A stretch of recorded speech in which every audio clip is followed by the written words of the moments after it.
মাগের ভেড়া কথাটা আমরা সকলেই শুনেছি। কোনো পুরুষ যদি তার বউয়ের কথা একটু বেশি শোনে তবে তাদের এই রকম বলা হয়। তবে আজ এই রকমই এক গল্প শোনাবো। তবে সেটা মাগের ভেড়া নাকি মাগের প্রতি ভালোবাসা সেটা আপনারাই বিচার করবেন। আপনারা সুপারম্যান, ব্যাটম্যান, স্পাইডারম্যানকে তো চেনেন, কিন্তু আমাদের দেশের এই বীর পুরুষকে চেনেন কি? अमेरिका के पास सुपरमैन है, बैटमैन है, स्पाइडरमैन है, लेकिन इंडिया के पास पैडमैन है।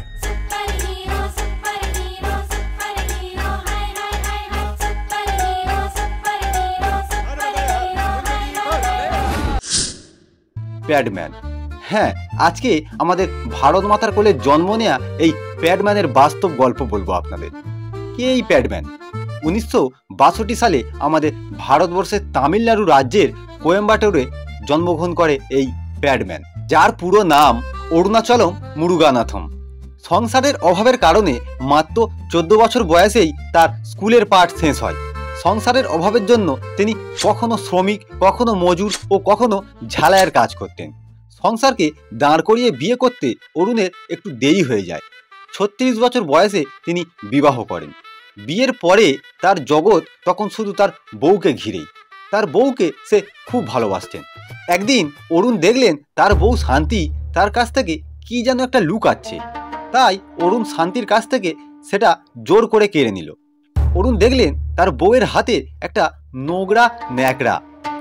ন্যাকড়াটা এতই নোংরা যে ওটা দিয়ে তার সাইকেল মোছাও যাবে না।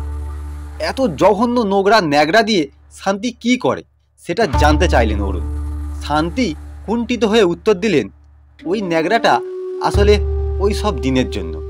শান্তির মুখে এমন কথা শুনে অরুণ অবাক হয়ে গেল।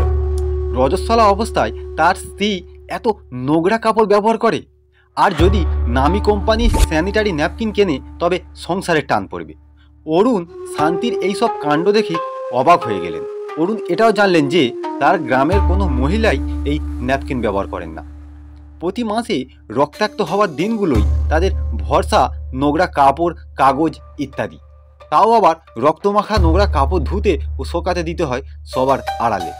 সব কিছু জানার পর অরুণের জেদ চেপে যায় যে একটা কিছু করতেই হবে। দোকান থেকে কিনলেন স্যানিটারি প্যাড। দেখলেন সামান্য তুলো আর কাপড়ের ওই জিনিস বেচে সংস্থাগুলো কোটি কোটি টাকা অর্জন করছে। 4 आने की रुई और 2 आने की पोटली के लिए दुनिया को 55 रुपए का चूना लगा रखा। অরুণ তখন নিজেই বানালেন স্যানিটারি প্যাড। বউকে ব্যবহার করতে বললেন এবং তার ননদকে ও গ্রামের মহিলাদেরও দিতে বললেন, কিন্তু মহিলারা কেউ তাকে এটা ব্যবহারের প্রতিক্রিয়া জানালো না। অবশেষে অরুণাচলম ঠিক করলো যে সে নিজেই সেটা ব্যবহার করবে। অরুণের এক বন্ধুর মাংসের দোকান ছিল, সেখান থেকে অরুণ নিয়ে আসতেন ছাগলের রক্ত।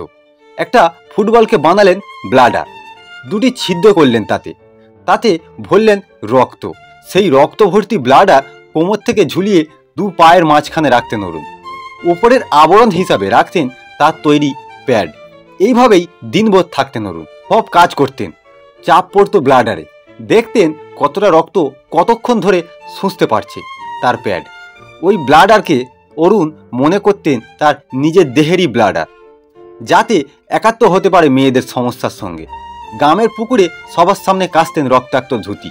সবাই ভাবতে লাগলো অরুণের মাথা খারাপ হয়েছে, নয়তো পেতাত্তায় ভর করেছে। স্বামীর ওই রকম পাগলপনা ঠিক না করতে পেরে শান্তিও বাপের বাড়ি চলে গেলে। বিদ্রুপ আর নানা কুমন্তব্যে গ্রাম ছাড়তে হলো অরুণকে। সব চলে গেল, কিন্তু নিজের সংকল্প ছাড়লেন না অরুণ। প্রায় 2 বছরের চেষ্টায় কম খরচে প্যাড বানাতে সক্ষম হলেন অরুণ। অনেক ভেবেচিন্তে বানালেন কম দামি যন্ত্র, তাতে তৈরি হলো স্যানিটারি ন্যাপকিন। লড়াইয়ের 5.5 বছর পরে ধীরে ধীরে ফিরে এলো তার সম্মান, ফিরে এলেন তার মা, তার স্ত্রী। অরুণ এখন প্যাড বানানোর কম দামি যন্ত্র বানান। দেশে 23টা রাজ্যের গ্রামে গ্রামে ছড়িয়ে গেছে সেই যন্ত্র। খুব অল্প দামে বা বেশিরভাগ সময় বিনামূল্যেই সেই প্যাড বিলি করা হয় গ্রামে। অরুণাচলমের জীবন কাহিনী নিয়ে নির্মিত হয়েছে বলিউডে প্যাডম্যান সিনেমাটি। সেখানে অরুণাচলমের ভূমিকায় অভিনয় করেছেন অভিনেতা অক্ষয় কুমার। 2016 সালের ভারত সরকার অরুণকে পদ্মশ্রী পুরস্কার প্রদান করেছেন। তা কেমন লাগলো আজকের অরুণাচলমের অর্থাৎ প্যাডম্যানের জীবন কাহিনী?